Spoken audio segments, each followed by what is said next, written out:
Bismillah, saya akan mencoba menjawab pertanyaan dari kelompok 7, perwakilan dari Saudari Bausiska Srianti. Nah, inti pertanyaannya adalah apakah ada jenis wakaf yang diberikan hanya dalam waktu tertentu? Kemudian jika memang ada, lalu bagaimana dengan pernyataan bahwasanya harta wakaf itu tidak boleh diambil kembali, dihibahkan, dialihkan, diwariskan, atau diperjualbelikan karena ia sudah lepas dari kepemilikan si pemilik. Jadi bismillah, saya akan mencoba menjawab. Jadi perlu teman-teman ketahui bahwasanya di dalam wakaf itu ada 4 rukun.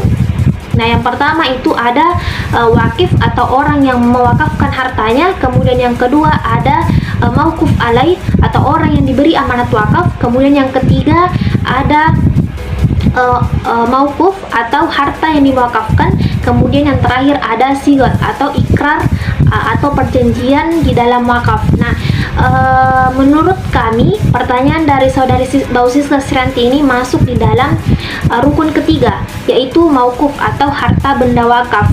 Nah, mengenai apakah benda yang telah diwakafkan itu masih bisa diambil kembali, dihibahkan, diperjualbelikan dan lain sebagainya, para imam besar atau di dalam empat mazhab itu berbeda pendapat. Nah, yang pertama, menurut Imam Hanafi mengatakan bahwasanya harta wakaf itu masih milik wakif. Maka wakif itu memperbolehkan apa saja terhadap harta wakafnya atau harta bendanya. Misalnya dia bisa menjualnya, dia bisa mengibahkannya, dan bisa mewariskan, termasuk menggunakan harta wakaf itu sendiri. Nah, kemudian pendapat yang kedua adalah Imam Malik. Nah, beliau mengatakan bahwasanya harta wakaf milik wakif, tetapi wakif tidak punya hak untuk menggunakan harta wakaf itu secara pribadi dalam bentuk apapun. Nah, kemudian pendapat ketiga dari Imam Syafi'i dan Imam Hambali menyatakan bahwasanya harta wakaf itu putus dari kepemilikan si wakif, sehingga terputusnya haknya si wakif terhadap harta benda wakaf. Jadi kembali ke pertanyaan, apakah bisa diperjualbelikan atau tidak? Nah, di dalam hal ini ulama berbeda pendapat. Ada yang mengatakan bisa dan ada juga yang mengatakan tidak bisa. Sekian. Baik, bismillahirrahmanirrahim.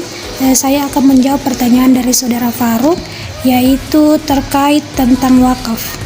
Pertanyaan saudara Faruk itu persoalan wakaf seperti apa saja yang sering terjadi di Indonesia. Persoalan yang sering terjadi di Indonesia itu terkait, yang pertama itu terkait tentang validasi data aset wakaf, termasuk wakaf uang atau wakaf tunai.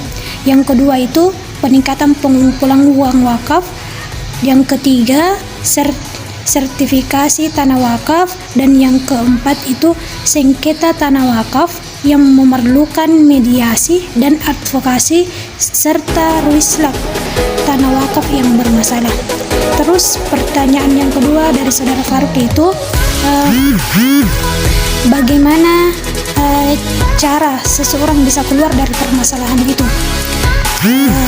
Salah satu cara untuk keluar dari permasalahan tersebut yaitu natsir wakaf atau pengurus wakaf berwenang melakukan segala tindakan yang mendatangkan kebaikan bagi harta wakaf yang dengan memerhatikan syarat-syarat tertentu yang mungkin telah ditentukan wakif. Artinya di sini agar harta wakaf bisa digunakan secara efektif, natsir wakaf diharapkan bisa mengelola harta wakaf dengan baik dan benar. Karena wakaf itu bermanfaat atau tidak, berkembang atau tidak tergantung pada pengelolaannya. Jadi saya tegaskan kembali, salah satu cara kita untuk bisa keluar dari permasalahan ini, maka perlu adanya kerjasama dari semua pihak agar wakaf ini dapat berfungsi sebagai salah satu cara untuk mengatasi permasalahan kesejahteraan di Indonesia. Mungkin itu jawaban dari saya. Pertanyaan dari kelompok 9, apakah bisa tanah yang diwakafkan untuk keperluan tertentu dialihfungsikan untuk keperluan lain?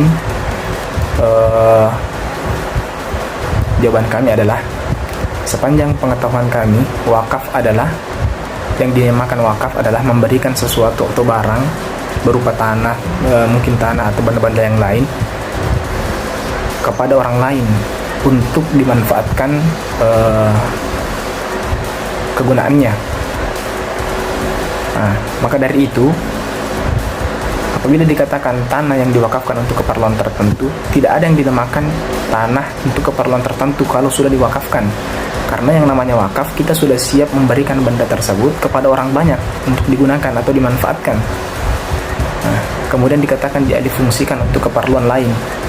Apabila keperluan lain ini keperluan yang mendukung atau membantu orang banyak, membantu umum, maka itu boleh-boleh saja.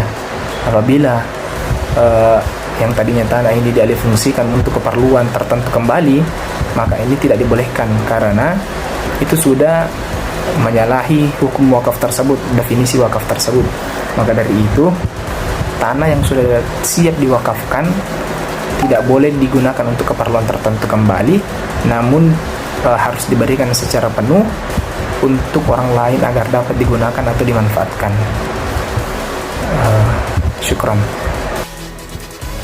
Bismillahirrahmanirrahim. Saya akan mencoba menjawab pertanyaan kelompok 10, yang dimana pertanyaannya adalah, haruskah setiap wasiat dilaksanakan oleh seorang penerima wasiat, terlebih hal-hal yang menyangkut urusan pribadi atau kehidupan seseorang yang diberi wasiat? Maka jawabannya adalah, apabila wasiat ini telah diterima oleh orang lain, maka orang tersebut wajib menunaikan wasiat tersebut karena dia telah menerima wasiat tersebut. Akan tetapi wasiat yang disampaikan ini harus wasiat-wasiat yang mengandung kebaikan, sebagaimana firman Allah Subhanahu wa taala di dalam Al-Qur'an, "Idza hadara ahadakumul mautu in taraka khairanil wasiyah lil walidaini wal aqrabina bil ma'ruf." Harus dengan wasiatnya harus bersifat bil ma'ruf atau bersifat kebaikan. Itu yang pertama. Kemudian tidak semua wasiat harus dilaksanakan karena wasiat ini tidak menjadi wajib apabila orang yang diwasiatkan menolak wasiat tersebut.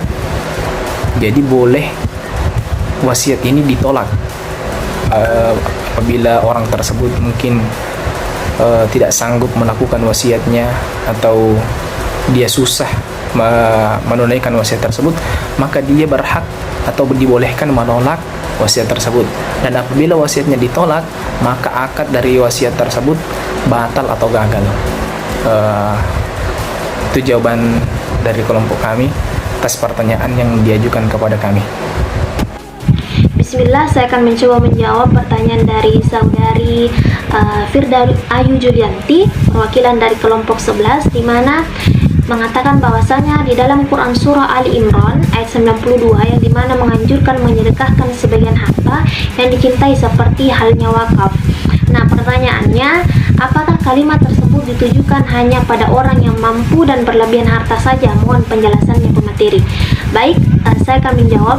Jadi wakaf itu tidak menghabiskan harta tetapi mengekalkan harta, dan itu adalah salah satu cara kita untuk menuju ridhonya Allah Subhanahu wa taala.